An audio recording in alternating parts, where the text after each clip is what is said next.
其實新光戲院係我自己嘅基地，係我出道以來係第一次喺一間大戲院裏邊咧係演出，正式成默劇團啦。咁係擔當文武生嘅角色。第一日我記得係做牡丹亭。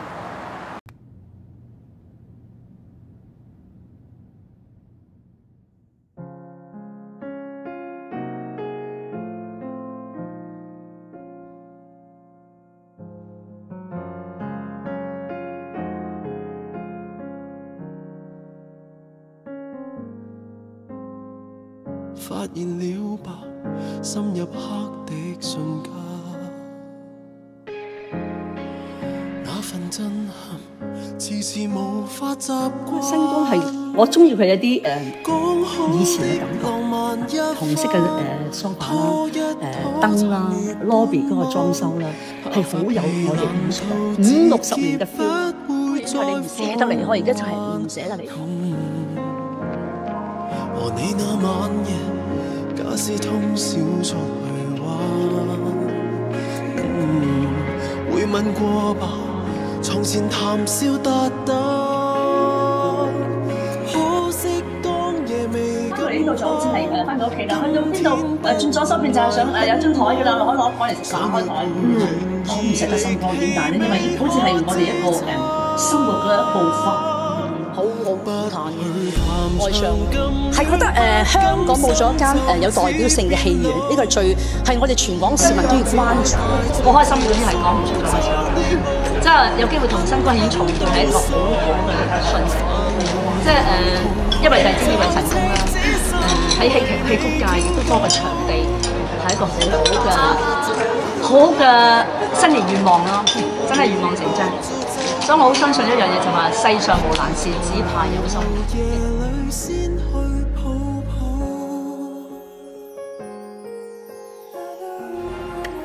太開心啦！今日係2012年5月21號，係一個大喜日子。我蓋明輝有機會重返新光演出，我覺得係新光係我嘅父母。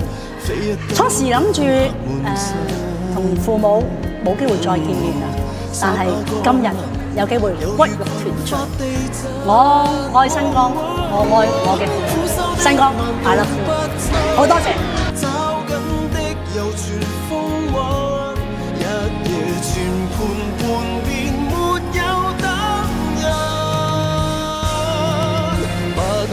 談長咁戀不甘心，就此變老。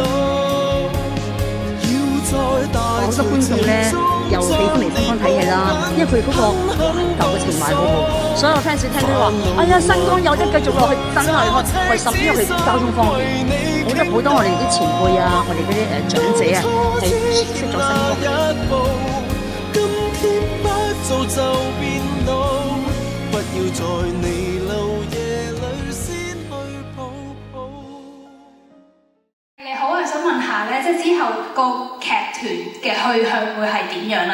因為而家呢度收購咗咧，咁你哋之後仲有冇地方去表演咧？如果想再同公眾見面啊，活動又會去咗邊咧？咁當然係馬照跑，舞照跳啦。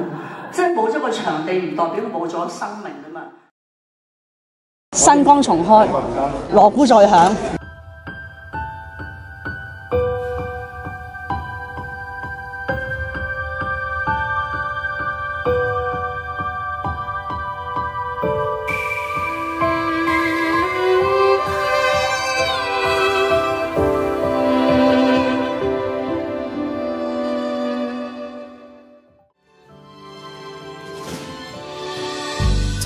背包留下了彼此掛念，還會記得到明天。多謝大師，呢個真係要歸功於佢，功勞啊！多謝。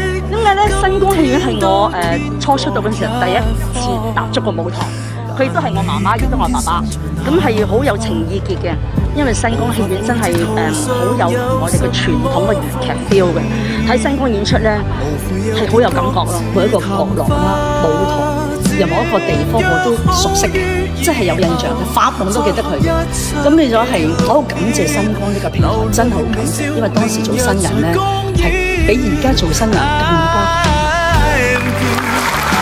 我見到有位前輩講過，只要你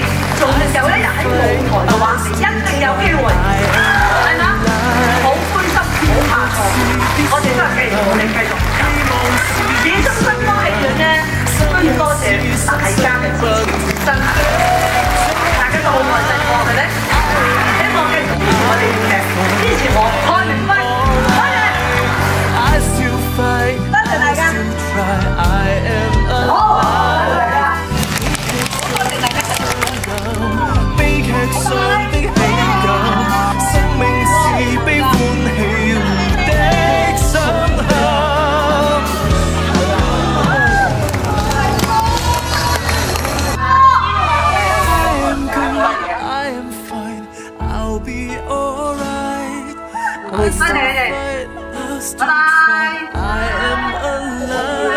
OK， 我哋告別新歌最後一晚啦。但大家會記得，如果由1990年開始睇愛明輝嘅話咧，咁就新光戲院陪伴咗我30年作品，好難得。新光對我嘅情意結等於父母，所以而家小朋友離開咗父母，當然係好唔捨得。但係天下無不散之筵席，我哋嘅精神一樣喺度。此處不留人，自有留人處。